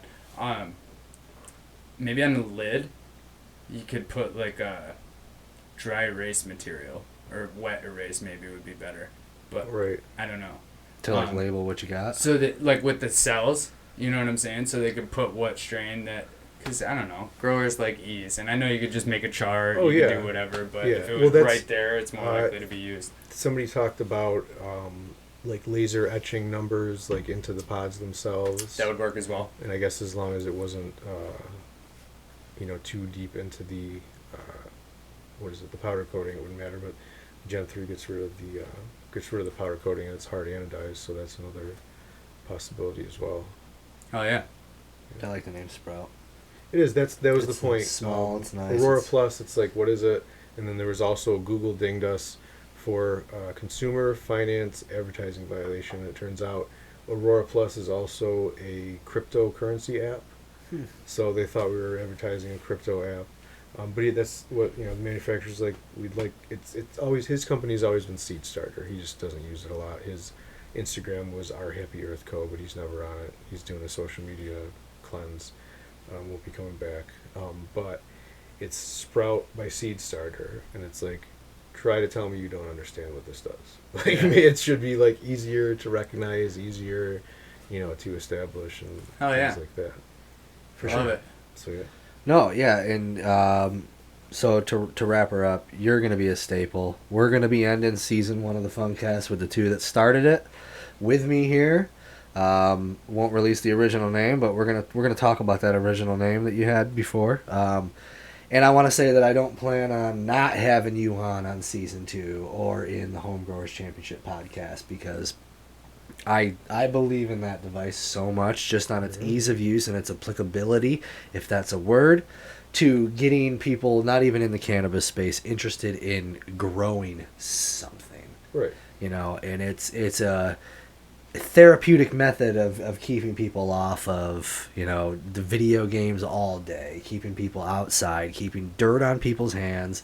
Maybe they'll fucking ride a bike after that. I don't know. Maybe it'll happen. So, yeah, with that. Not to mention the microbial benefits of that dirt on your hand. Anyway, Yeah, no, that's a topic for another day. It is. It's good. Everything about outside is awesome. I feel like I'm lying when I say it because I can't like pull the article up to show you, but I feel like I've read that like you're grounded if you're barefoot outside for more than like 10 minutes. It's like, oh yeah, it's common knowledge. You're like super like man. I think it's 30 seconds. Oh, well, look at that. Sweet. All right. Not only just the product, dude. Honestly, talking to you has been fucking so refreshing. You're clearly a wealth of knowledge, and thank you, man. Would love to chat, grow some more. Yeah, it is nice talking to somebody who was around in the early days as well, and it's like you said, you're classically trained on the thing too, and that's exactly what what makes a good wealth of knowledge and a good grower. Thank you. J-Dog don't smoke, but we're gonna do a send-off pipe. Oh, that's right. Send-off pipe right here. So I can fake it. You can fake it. So yeah, no, thanks for coming down. I hope the brisket don't give you guys the runs. Oh, it's delicious. Is that what's that feelings? Yeah, No, I'll just be glad if I get home first. No, that brisket was awesome. By the way, when if Steve ever decides to stop in the weed industry, you can find him at your local barbecue.